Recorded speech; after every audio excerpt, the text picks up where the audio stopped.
Hello and welcome to the Witch Source. And I am super excited today. I have with me Anne Renata of Frightfully Good.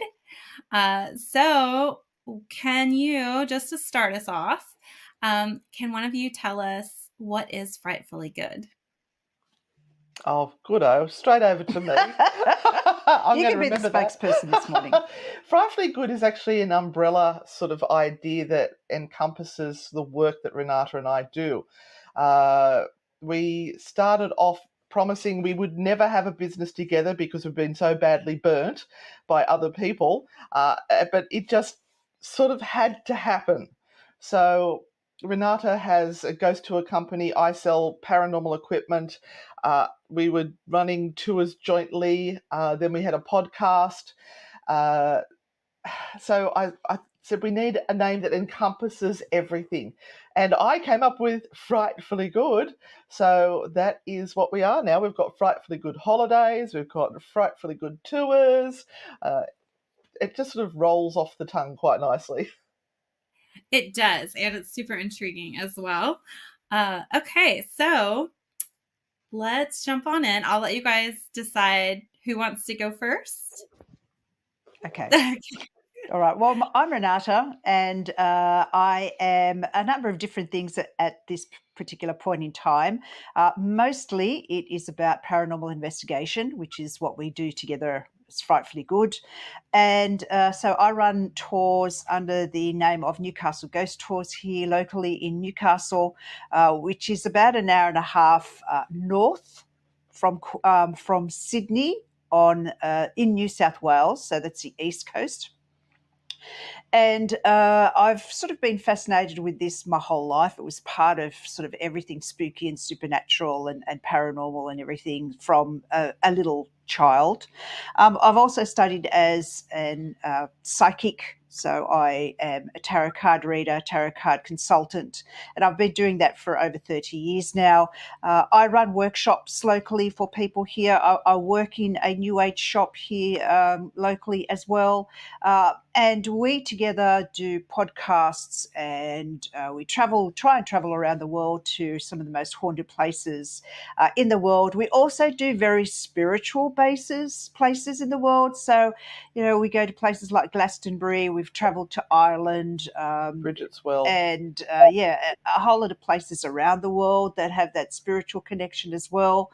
And so, kind of my life, 24 hours a day, is very much in that realm. And I love it. I wouldn't be anywhere else. Awesome. Oh, my turn. That's you. I'm Anne. I've had an interesting sort of journey through all of this as well. I am definitely more on the ghost hunting side than anything else. I'm a bit of a seeker. I'm sort of looking around, trying to find what sits best with me after having been brought up a very strict Catholic. Don't even let me go there. So I started sort of looking around and seeing what other systems, beliefs were out there. The world of spirit communication is fascinating because there's so many people that believe in so many different things. But it put me on the path to having a team, running tours, meeting Renata, and now I sell equipment through ozparatech.com, and I'm Australia's largest online equipment seller for the paranormal. Very cool. Very cool. Okay, so for each of you, what would be like your earliest memory of when something paranormal happened that kind of sparked you down that path? I've got to say, for me, it started very, very early when I was a tiny, teeny thing. So I still remember being in the cot, really, and having experiences there and having dreams, lots and lots of dreams that were very dark and very scary. and screaming out at night that I couldn't sleep without the light on and everything. And so as a child, you sort of don't really question it until you get a little bit older, and then the memories start to flood back, and you go, I really had no reason to be thinking in that way, or any lived experiences that would, mean that I had the dreams that I had, for example. And so it was this sort of chasing the story behind that and working out why was this happening to me. So, mine goes very, very far back into very early childhood. That's interesting. I didn't know about the dreams before and the nightmares because I actually had the same thing. I used to have Aha. the nightmares of things that were coming to chase me and Mm-hmm. terrors and that sort of thing as well. So my first experience was actually quite young as well. I was probably about 3, and it would have been at my grandparents' house. They live in a little town called Stockton, which was used by our Indigenous people, the Aboriginals. And I remember having some sort of creature that would come into the room at night, and it would get under the bed, and I could actually feel like the bed bouncing as it was bopping around underneath there. And I would scream bloody murder. And I remember screaming and watching this thing shoot out through the window. So it was very real to me. It could have been a dream, felt very real. I was sitting up awake in bed when my parents would come in. But I mean, the fascination continued on through school as well. Mm. Kind of doesn't stop. Yeah, Just it's an keeps going. addiction. So, Renata, when did you start to get interested in the like psychic side of things? What sparked Uh, that? Probably about 12 or 13. I was raised in a very Catholic family. My family background is Polish. That's about as Catholic as you can get, except for the Italians. And so I would go to church every Sunday. And look, you're going back to the times in church where I still remember. This is how old I am. I still remember the priest speaking in Latin Oh, with his wow. back faced to us in the church, and you had to wear veils to come into church. You weren't allowed to have an exposed head for women. You had to fast as well, didn't you? There's a Oh, fasting aspect to it. Poles don't fast. I remember Maybe they fasting. did. You We couldn't eat didn't. till after you'd been to church. we, we definitely didn't fast. Didn't go that far. But anyway, yes. So I could not sit still for a second. It was like torture to me, absolute torture.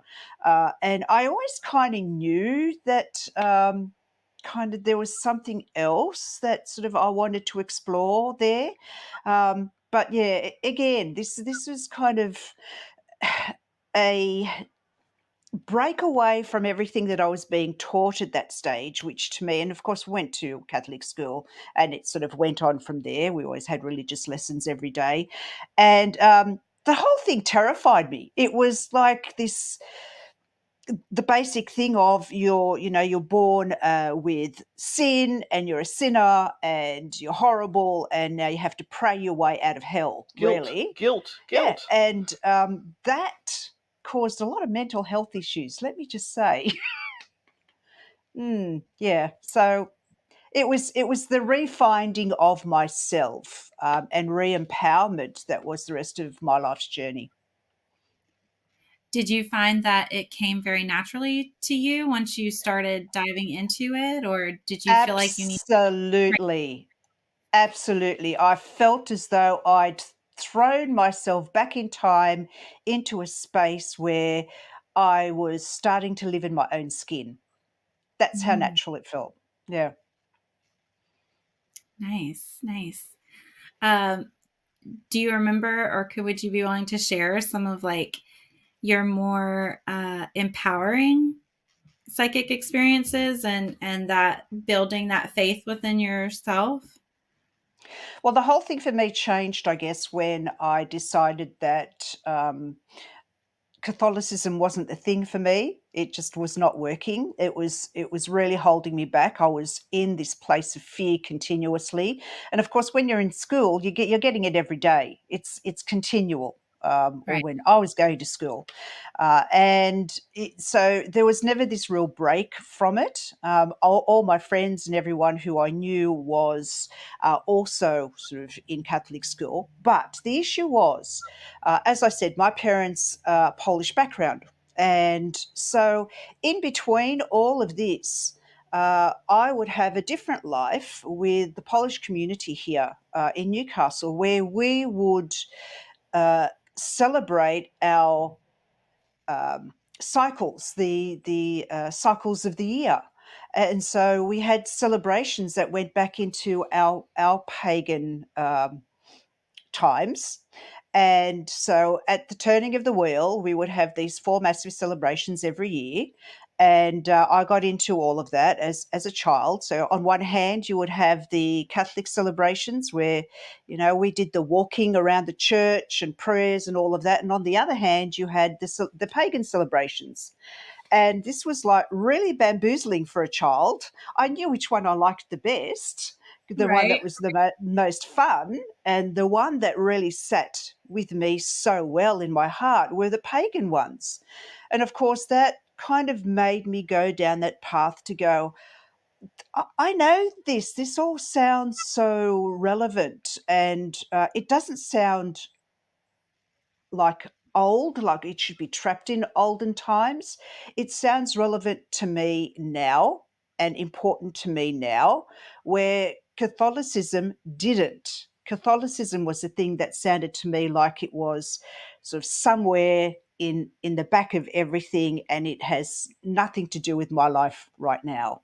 And so, when I started to really reach into that side of my life, I started to study a lot about the psychic world and where I fitted in with that, and that I was having a lot more deeper conversations with my friends than anybody else with regard to all of that. We were exploring things, and again, I guess I started working with the tarot cards fairly early on.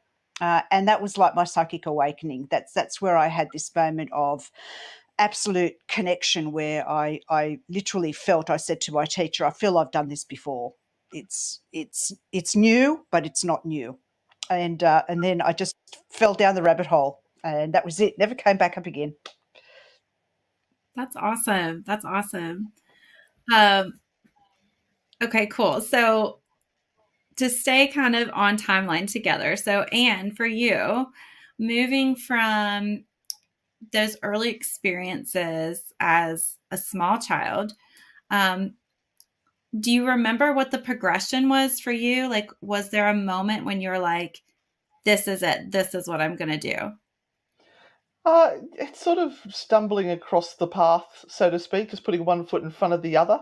Uh, the kids at school, they'd all be into the ghost stories. I'd be going and getting every ghost book I could possibly find, and then they'd start doing Ouija boards under the stairs, and I'd sort of had this awareness that maybe there's something more out there that we don't understand, and if we are opening doorways to the other side, what if one of us don't know how to close that doorway, or we let something through? It was very childlike thoughts, but it was still an awareness that there is something out there. And sort of proceeded through high school. I started doing some workshops at various centres around the place on psychic development, crystals, you name it. I was into it. I was trying every single thing because it was just drawing me in. It had this calling to it. We'd go and visit haunted locations and have holidays there. I'd drag the kids along to it as well. They didn't like that. And eventually I found a team here in Newcastle that was looking for team members, and I joined them, and I suddenly felt like I had found my niche. But the biggest one was watching a ghost hunting TV show on Fox TV, and I had never seen anything like that. And they had gadgets in their hand, and I thought, you mean I don't have to be a psychic or a medium to do this? I can have a light that flashes or something that goes ding, ding, ding to say there's a ghost present. So with that, I needed to know more. I needed to know, why does this equipment work? How does it work? What's it looking for? And that sent me down the rabbit hole where I met that one on the way. Nice. So when you go and investigate together, is there a blending of the technology and the psychic medium aspect? How does that Absolutely. Well, she jumps out of her skin when an entity makes itself known. She has this twitch, so I know that something has stepped forward, and I'll start asking her questions. Who's with you? Are they male or female? What do they want? How old are they? Are they with us or are they someone else? The questions start rapid fire off from me. She goes, I don't know. She tries to shut down to it. But when we're investigating, then we will tap into that and we'll use the information Renata can give me to work with the equipment that we've got to see if they'll work with the technology. But I suppose the biggest one is using what we call the Estes method with a spirit box. And that's where you're listening on headphones to this chatter as a radio scans through the radio waves and words will pop in and out. And we find that people with the gift tend to tap into their telepathic abilities and they will think it's coming through the radio, but it's actually mind to mind communication. And Renata is particularly good at that. And we've just found out Steve, who is on our team, is also very gifted in that area. And they'll start to answer your questions. They can't hear the questions because they're just listening to the radio chatter and it's really loud. So we get this back and forth conversation happening. It doesn't happen all the time, but when it does, it's crazy. So is that like, okay, so Renata is talking to these things essentially in her mind and they're Yeah, answering the spirit box? they're answering me. So she'll be on the headphones, cannot hear what I'm saying, and I will say, can you tell me your name? So she's just sitting there with her eyes shut, listening to the noise, and she'll say, Philip. And I'll say, oh, Philip, is this the one that we know from Maitland Jail? And we have one that knows us from Maitland Jail, and he likes to call women every foul word under the sun. And so normally I get something horrible. I go, oh, hi, Philip, nice to have you here. So again, she can't hear the question. Oh, cool. So Okay. she's not influenced to give me an answer. It's very raw. It was a thing that was developed by some paranormal investigators over in America just about 2 years ago or something. They started to Mm. do this. So there's a device that looks like a radio, and it scans through the radio frequencies nonstop, and you can control how quickly it scans. So it will give you partial words or whole words, depending on how quickly it's scanning. And it doesn't stop. So you can hear these words and this chattering in the background. There might be a little bit of noise, there might be a tiny little bit of music that comes through.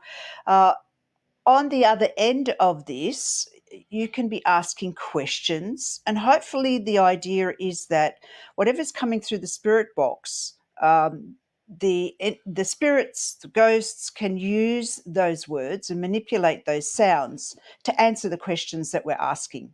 And so this is kind of this form of direct communication It's almost a little bit of channeling as if it well. happens well. Yeah.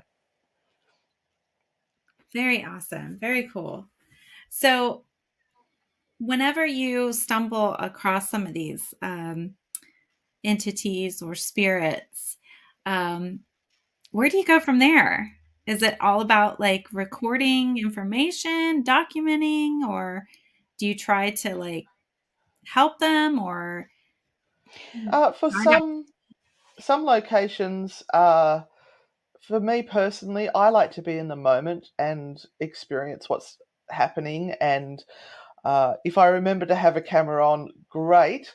But I'm not there to prove to anyone else that this is happening. It's just to satisfy my curiosity. Uh, Mm. and if we're at a location repetitively, we build relationships with these entities. As I said, Philip, we know him quite well. And there's another one, Steve, who always pops up all the time because we used to run the tours at Maitland Jail. So there was 6 or 7 years we were there, Mm. long time. So we developed fantastic relationships, love hate relationship. What else was there? Yeah, I mean, Maitland Jail is a site that had 150 years of continuous incarceration history. And so we've had spirits of different eras that have come through for us.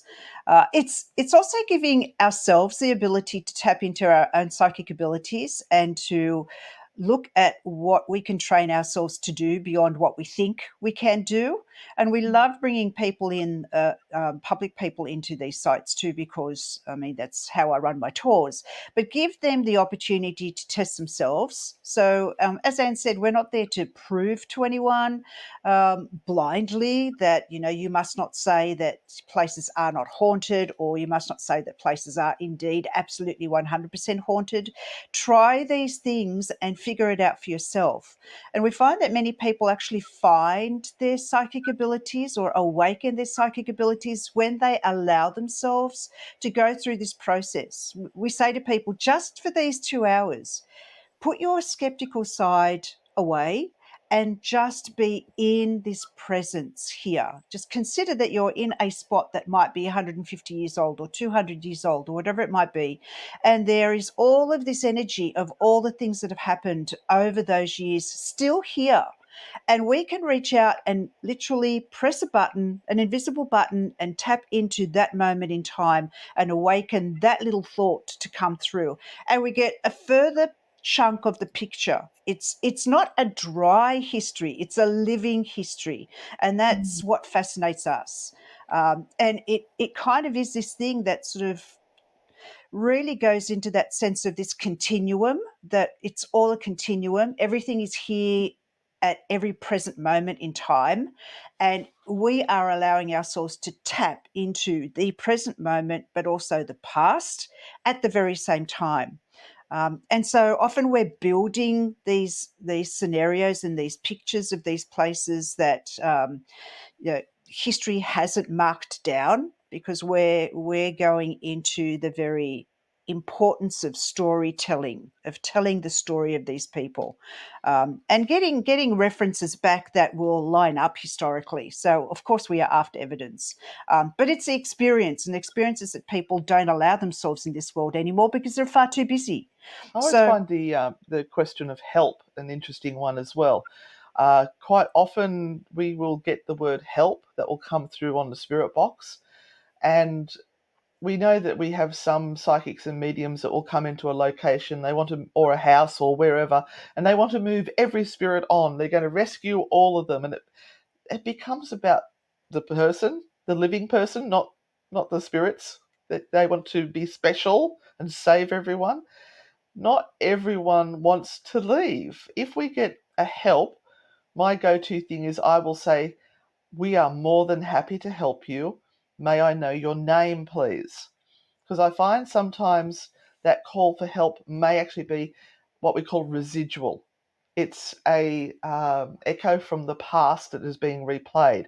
So it's no conscious mind attached to it. So if they can give me their name, then we can have a conversation and I can try to help them.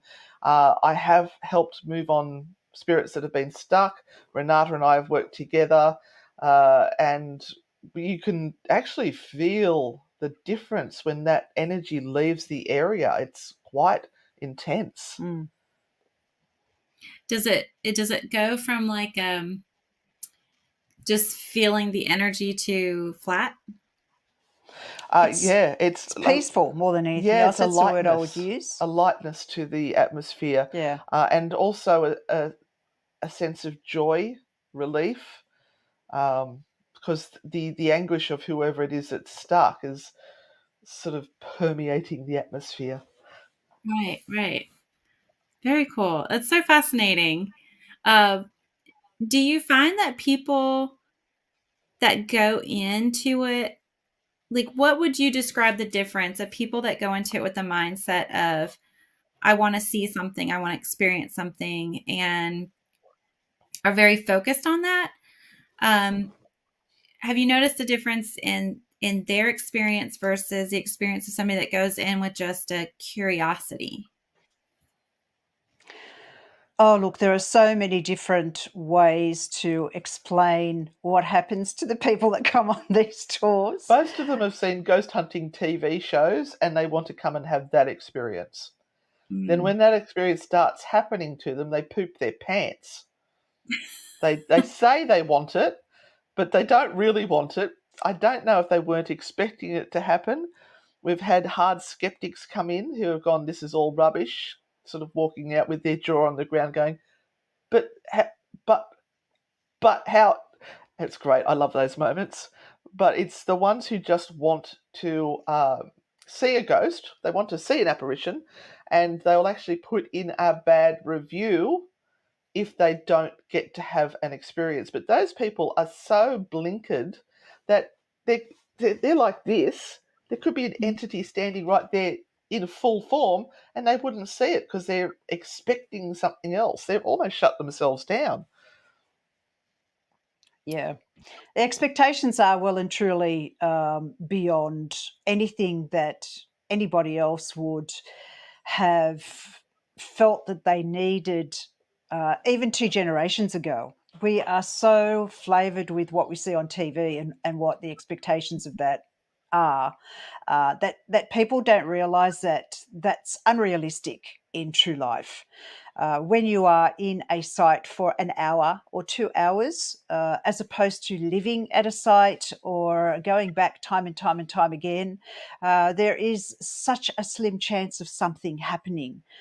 But our point is to just bring awareness to people and say to them, not only are you here to sort of have a personal experience, but you're also here in a place that has so much history that is important for you to know, so much of the past of where we have come from to where we now are. And the history built up in these places is so extraordinary that it's worthwhile telling, whether there is a ghost there or not. Often we're saving these buildings by being there and bringing people to them that would not normally go. So it is a way of sometimes just allowing those buildings to still be upright, because we are losing history left, right, and centre, especially here in Australia. There is our governments don't have the money to keep a lot of these buildings alive and going, and so it really depends on whether someone with a very deep pocket can purchase that building and do something with it, or the next thing they do is knock it down and you've got some apartments built on that site, and that's a sad and sorry thing, because we have a very short history here in Australia, really, of Or white white history. settlement. And so, we need to really hang on to every single building that, is more than 100 years old, really. Otherwise, it's gone forever. Right, right. How often do you feel like you maybe have some experiences with the Aboriginals? Do those spirits seem to show up and do you understand them? Is there a language barrier or is it energy? That's toey. That's a toey question, because I personally feel, and I'm going to let Anne speak for herself, I personally feel that I'm in the presence of something that is very old and ancient, and all I feel is a deep respect for that. I understand that this land very much belongs to the Aboriginal people. We are just sort of plonked here just because we all got here. We were all looking for a safe space, and so here we are. But it always was their land and it always will be their land. And there's always this undertone of knowing that the possibility of having an Indigenous spirit or someone or an Aboriginal person come through is there.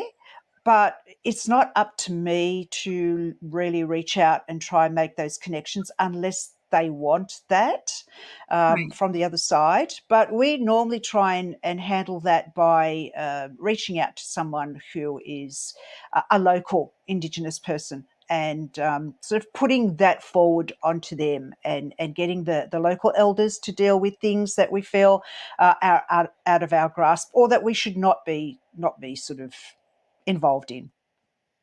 Yeah, I've worked with some Indigenous mediums and psychics, and they've taken me out on investigations, and they will tell me the stories of their creatures, their dream time, and it's fascinating. Mm, For me, I find the activity actually is better, particularly at the jail, when we acknowledge the original custodians of the land and we ask them for their assistance in learning. I like to say that. We like to learn about what's happening on the other side, and if they could help us with that, I'd be very appreciative. I find that things go smoother that way, but it's not my area of expertise. So I would never try to deal with an Indigenous problem. I think we actually had a family that were having issues, and we said, "Look, you need to speak to your elders about this. This is um, not something we can resolve for you with our belief system. It's going to be different to yours." And I remember Renata had a profound experience up in Townsville.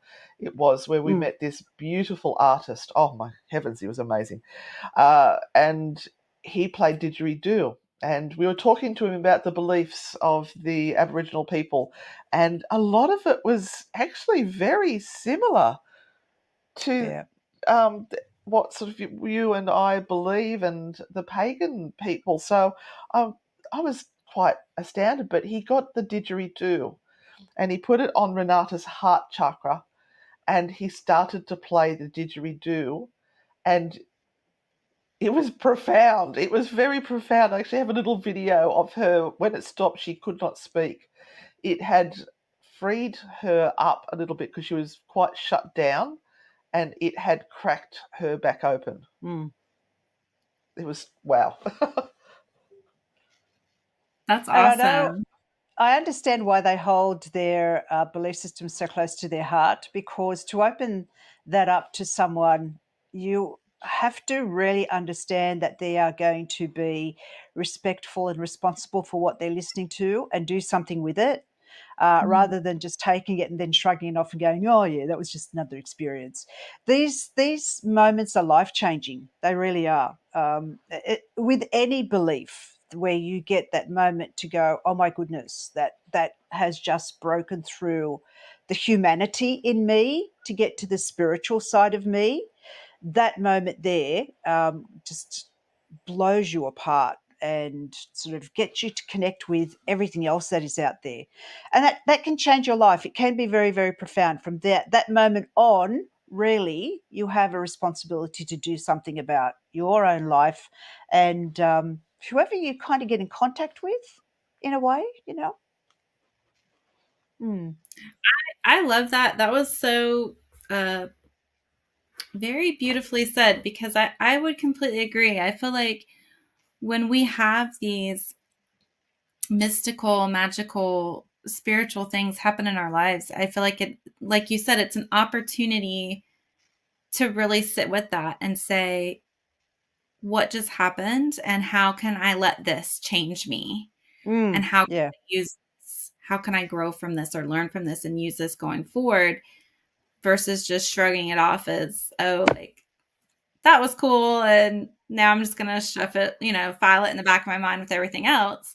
Um, and not let it be the profound thing that it could be. Um, do you feel like the more you acknowledge those mystical, magical, spiritual moments and use them, that the more they happen? Yes, Yes it's and no. really hard in our everyday lives. You really have to concentrate on continuing to lead this parallel life where you have to be in the real world.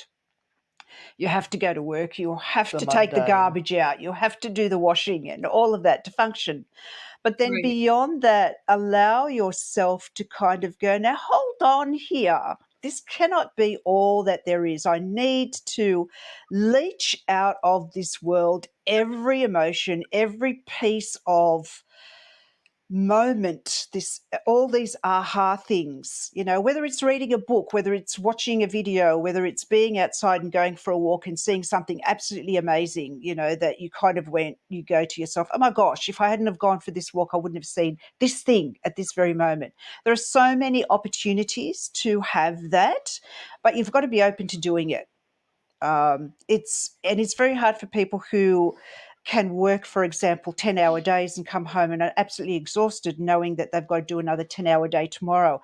Where do they find that moment in time to actually stop, breathe, and go, oh, there's so much more in the world? So I think sometimes the lucky ones can, and sometimes the more or less fortunate ones are stuck in a loop where it is so profoundly difficult for them. We were working in what we call the seance parlour before the dreaded Rona struck, and we were meeting every week and sitting around a table with like-minded people, doing glass dowsing, table tipping, and asking for information to come through. And sometimes we'd get a very strong link and we'd be given some very profound information, and then the link would cut. Or we'd get half of the information. And it was so frustrating because you knew you had the link and you think, what did we do that we broke the link? Has the energy dropped, or are they just making us step out and search more ourselves instead of being spoon fed all the information? And what was that one that we got sent through? And it's now one of our cards. Hurt is wasted energy. To heal, realize your part in it. And that's one of my most favourite things that ever came through, because that's quite profound. Sitting in hurt, that person hurt me. I can't recover from this hurt. It is wasted energy. Realize your part in it. That doesn't mean you're at fault, but realize How you what found yourself happened there. around Yeah. you to create that, and you've got to let it go so you can keep growing and thriving. That's very cool. Mm. And it's so true, but that's awesome how you got that to come through like that. Yeah. I love when you can get those little bits of wisdom dropped in. They're really they are profound and they can be very life-changing. Would you be willing to share a couple of your either individual and or collective mystical, magical, spiritual moments that really were moments that made you stop and redirect or think, or go into yourself Yeah. and say, you know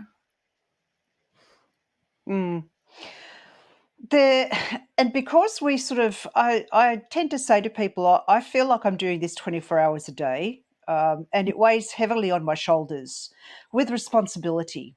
So, as I said, I create workshops for teaching. I also do psychic readings. I work in a spiritual shop as well, where people come in and they're asking questions. And it is then up to me to answer as best as I can from the knowledge that I have. And from a point of view of trying to help and assist that person, I have a counselling background as well. So I have a counselling diploma. And so for me, every time someone asks me a question or wants to know more, I have to sit for a moment and think, how best can I help this person without giving them more anguish or more areas of doubt more than anything else. And we've had moments when people will come into the shop and ask the most profound question. And I've got to sort of stand back and go, okay, right, sit down. I've got to talk to you for a minute. It may be during a reading where I am trying to give them some information that I believe that is coming through me for them, and they need to understand that.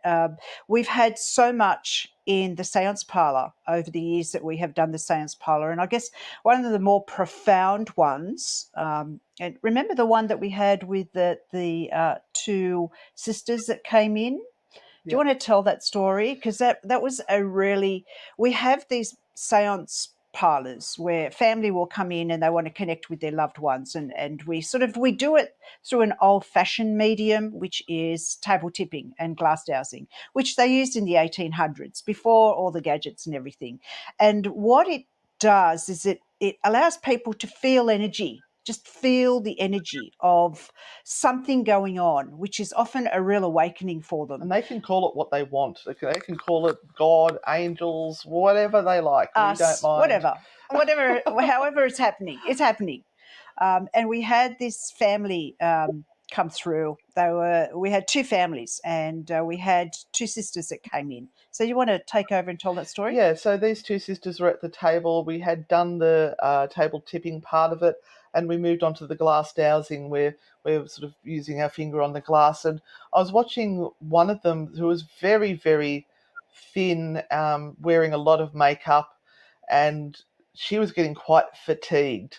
So I looked at her, and Renata was aware too, and I said, look, if you're not able to put your hand on the glass, if you just lay your hand on the side of the table, that will still keep you connected. So we kept working with the spirit, and they were asking interesting questions about, will she be okay?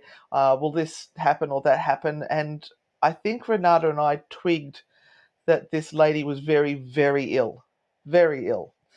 And we sort of carried on with the session, and she seemed to find some peace in the answers that were coming through. Yeah, she wanted to know whether there was anyone on the other side that was looking after her, Yeah. and all of these sort of leading questions to just the fear of not really knowing What's on the other side? what's on the other What's going to side, and is happen? it real? Is it real, or is everyone just making this stuff up? And we probably a couple of weeks afterwards, one of the sisters contacted us and said, thank you so much for that session. You gave my sister so much peace. She died last week. She was on her final stages with cancer, and she needed answers to what was going to happen when she got there. And that made us stop in our tracks and realize the gravity and the responsibility Yeah. of the work we were doing.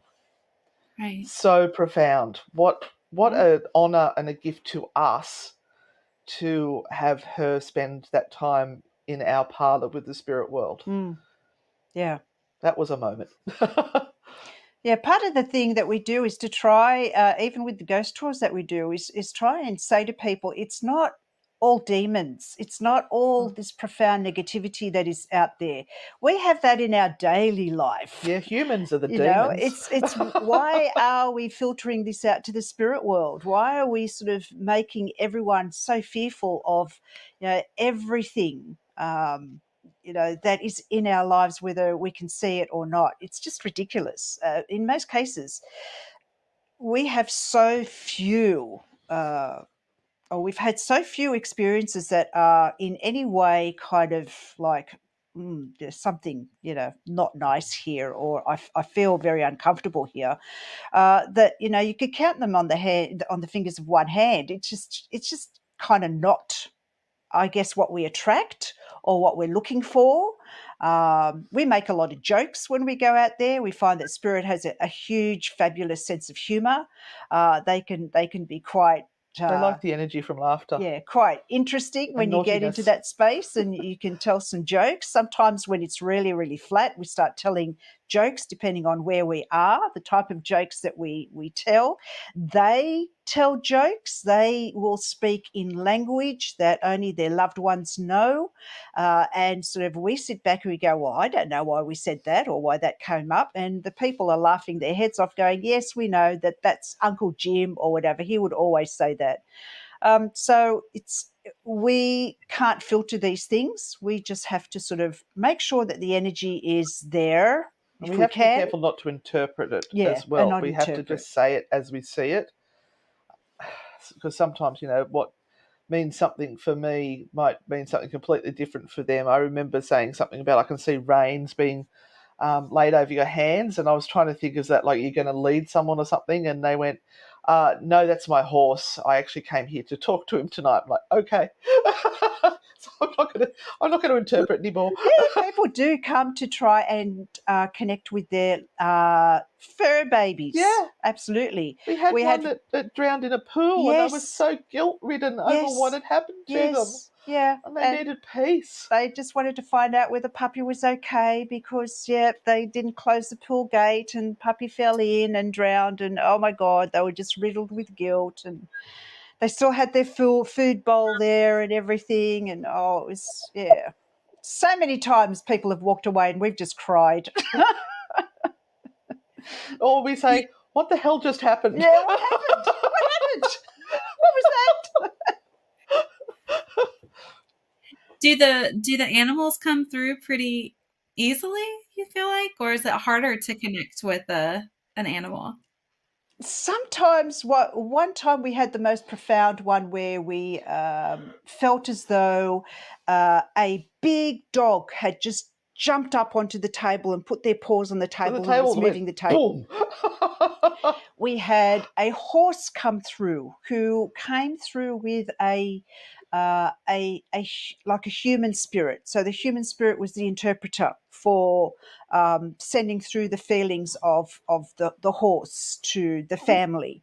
And sometimes, so we're not connecting directly with the animal. Sometimes the animal for us has an interpreter with them who is doing the work.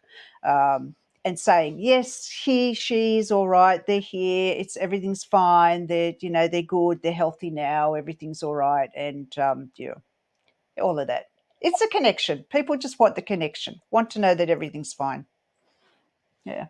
I think that You would can't be a even make pretty this cool. stuff up. Right. Hey? I said, you can't even make this No, stuff you up. can't. I You would can't. never have thought to come up with something like that to fake a session. It's like, your No, dog? no.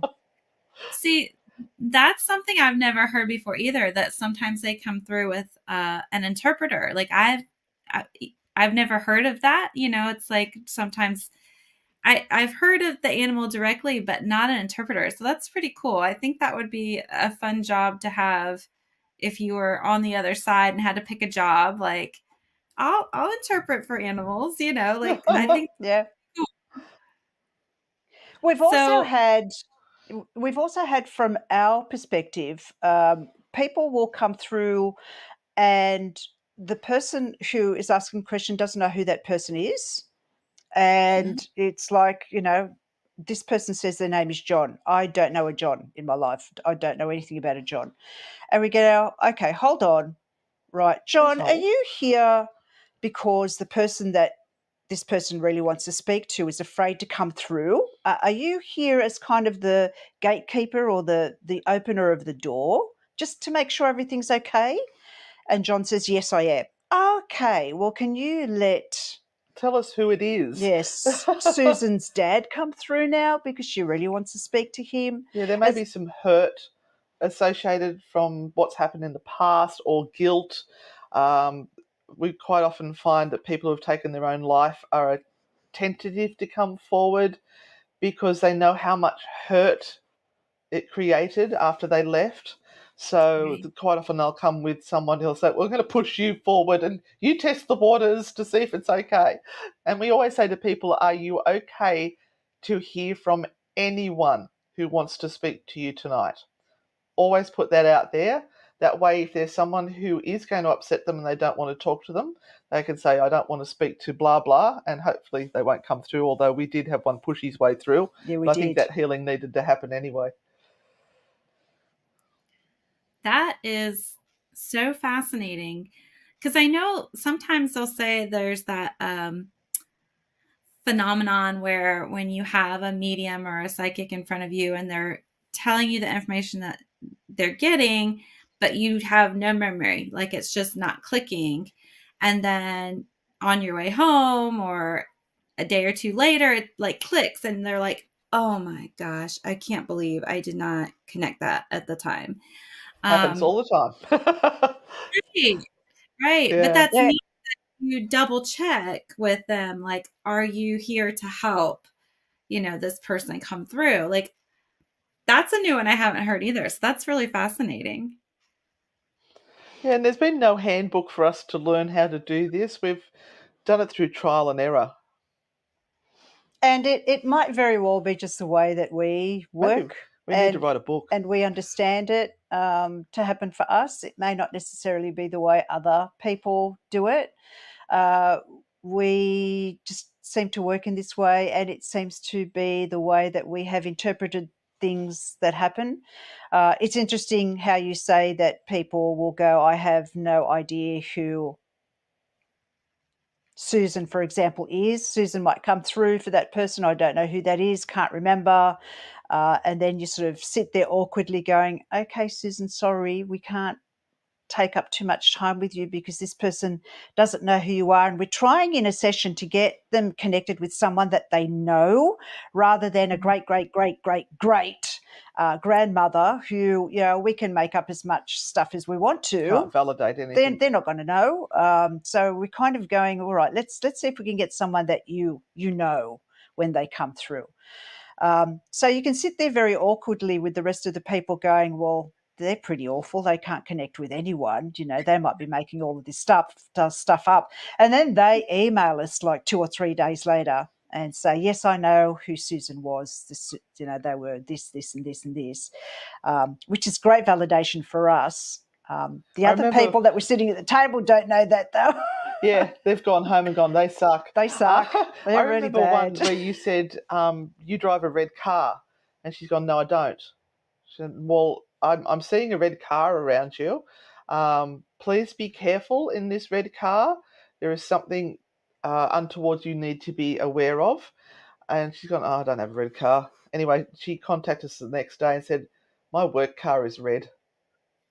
So she had completely. It's like somebody drops ice water over you, and your mind goes blank because you sort of go into shock when you realise there's some sort of connection, something really happening. Yeah, something really happening, and it's a shock.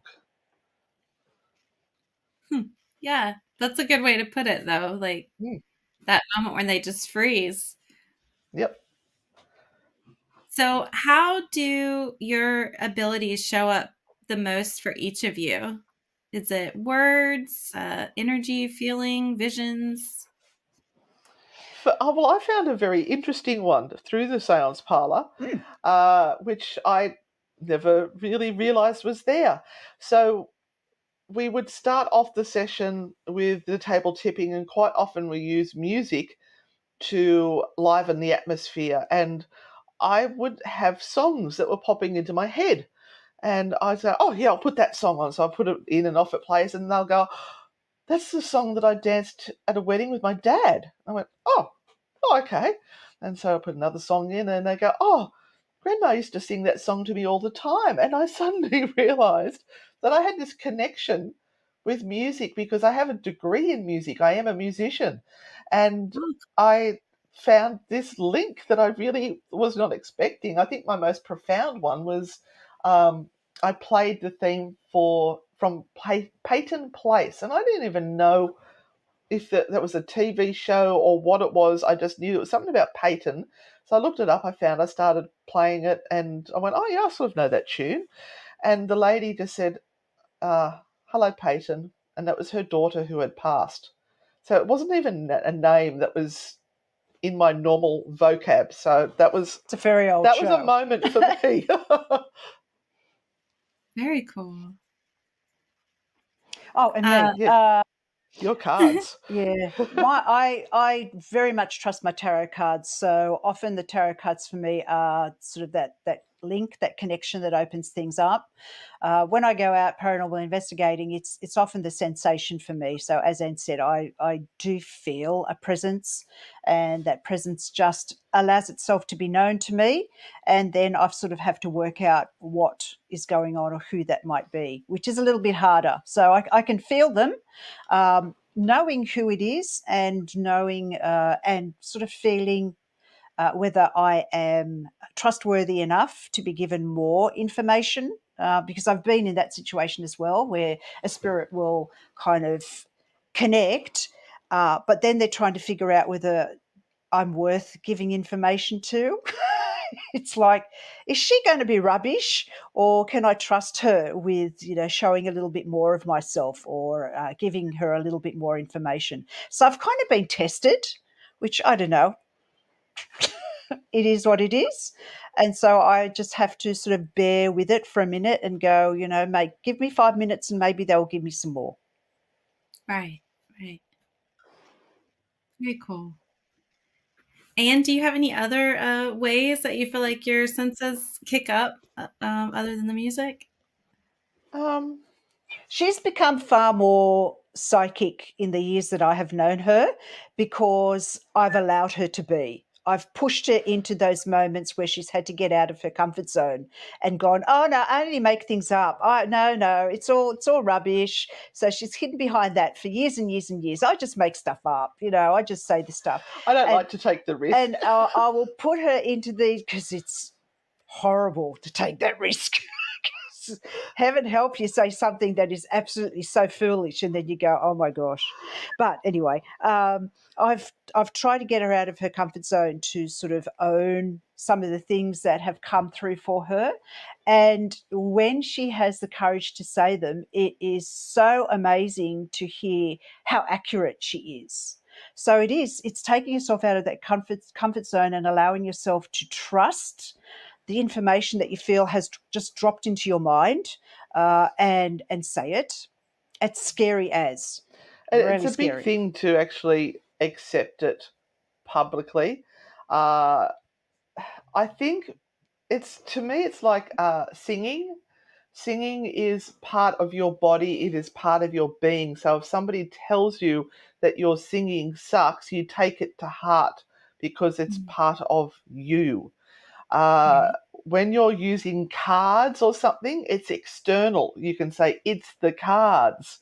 It's not my ability to reach out to someone else. So it's not something I've owned terribly easily, but yes, I am getting more confident. I'll just have something that will pop into my mind and it won't go away until I say it.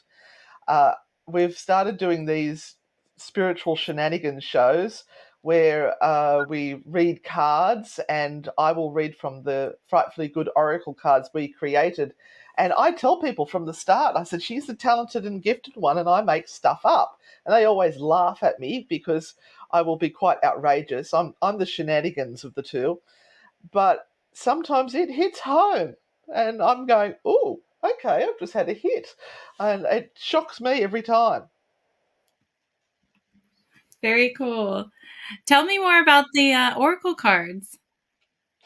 Oh, the Oracle cards was merchandise, really, for Anne Merch. Renata Frightfully Good. So we decided that we'd make a set of Oracle cards that were a little bit naughty.